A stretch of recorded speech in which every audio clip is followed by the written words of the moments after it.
Hello everyone, তোমরা সবাই কেমন আছো? আশা করছি ভালো আছো, আর আমিও খুব ভালো আছি। তো দিনটা ছিল 18 এপ্রিল 2025।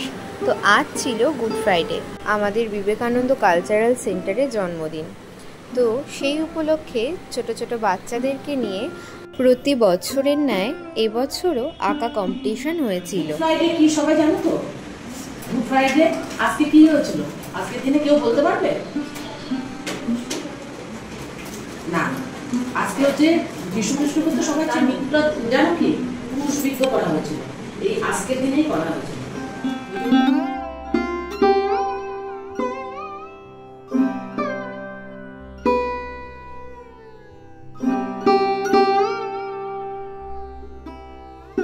আর এই প্রতিযোগিতার বিষয়বস্তু ছিল যেমন খুশি তেমন আঁকো। তো যে যার পছন্দ মতো কিন্তু ছবি এখানে আঁকছে। প্রতিযোগিতার ফলাফল কিন্তু ছিল সবাই সমান। এখানে প্রত্যেকটি বাচ্চাই কিন্তু তার মনের ভাব প্রকাশ করেছে তার ছবিতে। খুব সুন্দর করে ওরা এঁকেছিল, তোমরা দেখতেই পাবে ভিডিও। বিবেকানন্দ কালচারাল সেন্টারে প্রতিষ্ঠা দিবস। আচ্ছা, 2009 আজকে 25, হ্যাঁ 16 বছর আগে বিবেকানন্দ কালচারাল সেন্টারে প্রতিষ্ঠা হয়েছিল। এই দিনটা একটা শুভ দিন। কি দিন আজকে? Good Friday. কেন শুভ দিন গুড ফ্রাইডে? অর্থটা পারে আমরা শুভ দিন কাকে বলি? বড় বড় মানুষের জন্মদিনটাকে আমরা শুভ দিন বলি, কিন্তু এই দিনটাতে কিন্তু এটা কিন্তু জন্মদিন নয়। এটা পৃথিবীর কাকে নিয়ে এই দিনটা সেলিব্রেট করা হয় তোমরা সবাই জানবে। কাকে নিয়ে? যীশু খ্রিস্ট কে ছিলেন? খ্রিস্টান ধর্মের প্রতিষ্ঠাতা ছিলেন, কেমন? কিন্তু আজকে কিন্তু তার জন্মদিন না, অর্থাৎ আজকে তার মৃত্যুদিন। এখানে প্রশ্ন আসবে যে কেন মৃত্যুদিনটাকে কেন আমরা একটা শুভ দিন বলছি? এটা কারণ হচ্ছে, আমি এটা একটু বলে নিই, কারণ আজকের দিন তাকে স্মরণ করে শুরু হচ্ছে, তারপরে আমরা ছবি কথা আসবো। যেমন যীশু খ্রিস্ট ঈশ্বর আমাদেরকে সৃষ্টি করেছেন, এদিকে তাকাও, সৃষ্টি করেছেন মানুষকে, তার শ্রেষ্ঠ সন্তান রূপে মানুষকে সৃষ্টি করেছে। ঈশ্বর তো কি পবিত্র, ঈশ্বর একবারে শুদ্ধ পবিত্র পূর্ণ। ঈশ্বরের ভেতরে কোনো খারাপ কিছু নেই, তাই তিনি মানুষদের তৈরি করেছেন কিভাবে ভালো হবে। মানুষেরা শুদ্ধ হবে, পবিত্র হবে, ভালো হবে। মানুষের ভেতরে কোনো পাপ থাকবে না, কোনো অন্যায়। এখন দেখা গেল ক্রমশ এই খারাপরাও ক্রমশ, যেমন তোমরা শ্রীকৃষ্ণ দেখো টিভিতে, শ্রীকৃষ্ণ দেখো অসুরা দেবতারা আছে, আবার অসুররা আছে। দেবতারা মানুষ সবার ভালো চায়, আর অসুরেরা সবার ক্ষতি করতে চায়।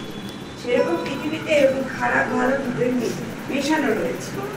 তখন ঈশ্বর যখন দেখছেন যে খারাপটা ক্ষতি করছে মানুষের, তখন তিনি ঠিক করেন আমি একজন বিশেষ মানুষকে পাঠাবো জগতে, তাকে বলা হবে ঈশ্বরের দূত। মানে ঈশ্বরের বাণী নিয়ে তিনি পৃথিবীতে আসবেন, ঈশ্বরের কথা নিয়ে তিনি আসবেন, ঈশ্বরের কথা বলবেন সবাইকে, যাতে সকলে ভালো হয়, ঈশ্বরের মতো ভালো হয়।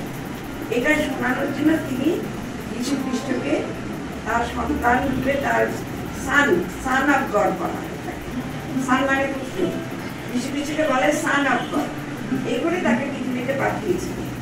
এবং যীশু খ্রিস্ট যতদিন ছিলেন তার সারাটা জীবন তিনি মানুষের উপকার করেছেন। সবচেয়ে বড় কথা, যেসব মানুষ আবার খারাপ কাজ করেছে, পাপ করেছে, তাদেরকেও তিনি কোনোদিন ক্ষতি করেনি। তাদেরকেও ভালো করার জন্য তারা যে খারাপ কাজ করেছে, সেই খারাপ কাজের ভাগটা তিনি নিজে নিয়েছে, এবং নিয়ে তিনি যারা পাপ করেছে, তারা না জেনে পাপ করেছে, হে ঈশ্বর তুমি তাদের ক্ষমা করো, এই প্রার্থনা তিনি সারা জীবন করেছেন।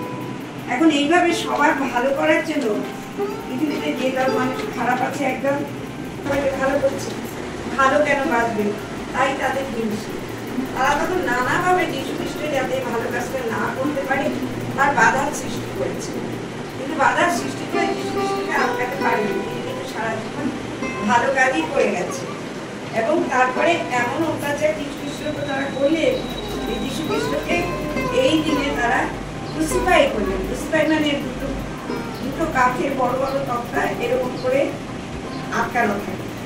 তখন যীশু খ্রিস্টকে তার ভেতরে রাখিয়ে রেখে তার দুটো হাতকে দুটো কাঠের তক্তার ভিতরে পেরেক দিয়ে পুঁতে দেওয়া হলো, পা দুটো পুঁতে দেওয়া হলো। তাহলে এটা করাতে এটা কতটা কষ্ট হয়েছিল এবং এত কষ্ট হয়েছিল তার কিছুই হলো। এখন তোমরা ঠিক আছে, আমি তোমাদের কথাটা পরে আসছি। ক্রুসিফাই এটাকে বলে ক্রুসিফাই করা।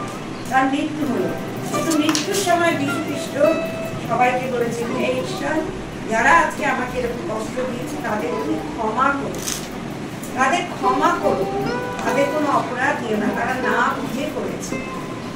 তাহলে কেন যীশু খ্রিস্ট এত বড় হতে পেরেছিলেন? তিনি ঈশ্বরের ভাব সম্পূর্ণভাবে তাদের করছেন। তাহলে এখানে তোমাদের প্রশ্ন আসতে পারে যে আরেকটা কথা বলে নিই, এই গুড ফ্রাইডের দিনে তাকে ক্রুসিফাই করা হচ্ছে, এবং এই জন্য কিন্তু এই দিনটা আমরা কেন গুড ফ্রাইডে, গুড মানে ভালো, তো একটা ফ্রাইডেতে তাকে ক্রুসিফাই করা হচ্ছে। এই ফ্রাইডে থেকে আমরা গুড বলবো কেন? গুড বলবো এই জন্য যীশু খ্রিস্ট দেখিয়ে দিয়ে গেছে পৃথিবীতে যে মানুষের ভালো কিভাবে করা যায়। মানুষ হাজার ক্ষতি করল, তাকে ক্ষমা, প্রেম, করুণা দ্বারা প্রতিটি মানুষের জন্য প্রার্থনা করে জগতের মানুষের কিভাবে উপকার করা যায়, এটা যীশু খ্রিস্ট দেখিয়ে দিয়ে গেছেন তার জীবনের ভেতর দিয়ে। মানুষ শিখতে পারলো, সেই জন্য এই যে ভালো জিনিসটা মানুষ জানতে পারলো, এই জন্য এই দিনটাকে বলা হয় গুড ফ্রাইডে, যে এই দিনে খারাপ আছে কিন্তু খারাপকে মানুষ ক্ষমা করে দিল। যীশু খ্রিস্ট করে ক্ষমা করতে হয় সেটা দেখিয়ে দিলেন। কাজে এটা একটা বিরাট শিক্ষা নেবার দিন। তোমাদের মানুষ যারা হয়, যারা সত্যিকারের ভালো মানুষ হয়, তাদের কিন্তু এইভাবে হতে হবে। আমাদের ক্লাসে আমরা সর্বদা তোমাদের কি শেখাই যে আমাদের সবার ভেতরে ঈশ্বর আছে, তাই তো? আর ঈশ্বর কি? তার অনন্ত শক্তি, অনন্ত ঐশ্বর্যের অনন্ত আনন্দ আছে। আমাদের যারা শিক্ষিত সবসময় বলি না, স্বামীজিও এই কথা বলে গেছে। যীশু খ্রিস্ট স্বামীজি থেকে বহু বছর আগে, যীশু খ্রিস্টের জন্মের দিন থেকে আমাদের এই যে আমাদের সাল 2025 যে আমরা এই দিনগুলো কাউন্ট করি, বছরগুলোকে কাউন্ট করি, যীশু খ্রিস্টের জন্মের থেকে শুরু হয়েছে। তাহলে এটা কি সাল বলো?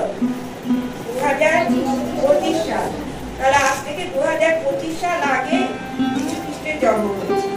ওই দিন থেকে আমাদের এই যে সালটাকে গণনা করা মানব ইতিহাস, এবং খ্রিস্টানরা এটা শুরু করেছে। তারপরে সেটাকে মেনে সারা বিশ্ব এটাকে যীশু খ্রিস্টের জন্মদিন থেকে এই বছরের হিসেব করা শুরু করে 2001 থেকে শুরু করে 2025। তাহলে যীশু খ্রিস্ট কত থাকে দেখো, একজন মানুষ তাকে কষ্ট দিয়েছে, আরেকজন মানুষ তাকে কতখানি ভালোবেসেছে। আজ অব্দি যীশু খ্রিস্টের জন্মের পর আমরা কিন্তু পালন করে আসছি। সেই হিসেবে এটাকে বলা হয় গুড ফ্রাইডে। এবং আমরা জানি যে গুড ফ্রাইডে একটা ভালো দিন, আমরা ভালো কাজ যদি শুরু করি, আমরা ভালো দিনে শুরু করি। এই যীশু খ্রিস্টের মৃত্যুদিনটাকে আমরা ভালো করেছি, কারণ তিনি প্রাণ দিয়ে দেখিয়েছেন মানুষ মানুষের জন্য কতটা ভালো করতে পারে। এই ভালো লেসনটা পাওয়ার জন্য গুড ফ্রাইডেটা আমরা স্মরণ করি, পালন করি। আমাদের বিবেকানন্দ কালচারাল সেন্টারেও এই গুড ফ্রাইডেটা শুরু হয়েছিল, তাই প্রতি বছর এই দিনটা স্মরণ রাখার জন্য আমরা যেমন খুশি আঁকো, সবাইকে বলি তোমরা যেমন খুশি আঁকো, বসে বসে আঁকো, আমরা দেখবো এই আঁকার ভেতরে কি হয়, তোমাদের চিন্তা ভাবনা প্রকাশ হয়। আমরা কিছু বলে দিই না, এটা আঁকো, ওটা আঁকো, তোমার যা যেটা ভালো লাগে। এই যে মনের যেটা ভালো লাগে করার যে ইচ্ছা, এতে মানুষের মনটা, চিন্তা শক্তিটা বৃদ্ধি পায়, বেড়ে যায়। আমার যেমন ভালো লাগে আমি তাই দেখবে তাতে কি আঁকবো। তাতে এই যেমন খুশি আঁকো ভেতর দিয়ে আমরা আনন্দটাকে শেয়ার করে আসি। ঠিক আছে? এই জন্য গুড ফ্রাইডেটা আমাদের পালনীয়, আমরা পালন করি এবং আঁকাটাকে আমরা বলি তোমরা যেমন খুশি আঁকো। এর ভেতর দিয়ে তোমরা আনন্দ পাবে। আনন্দ পাবে না? কি এঁকেছিস বলতো? সর্বশেষে সকলের জন্য ছোট্ট একটু উপহার আয়োজন ছিল।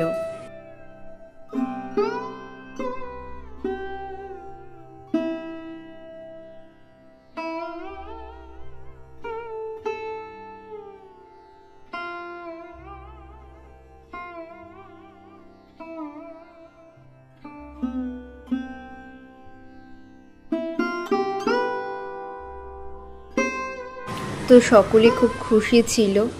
আজকের এই অনুষ্ঠান স্বরূপ এই ভিডিওটি তোমাদের সামনে তুলে ধরলাম। তো তোমাদের কেমন লাগলো অবশ্যই জানিও। আজকের মতো চলি, সকলে ভালো থেকো, সুস্থ থেকো।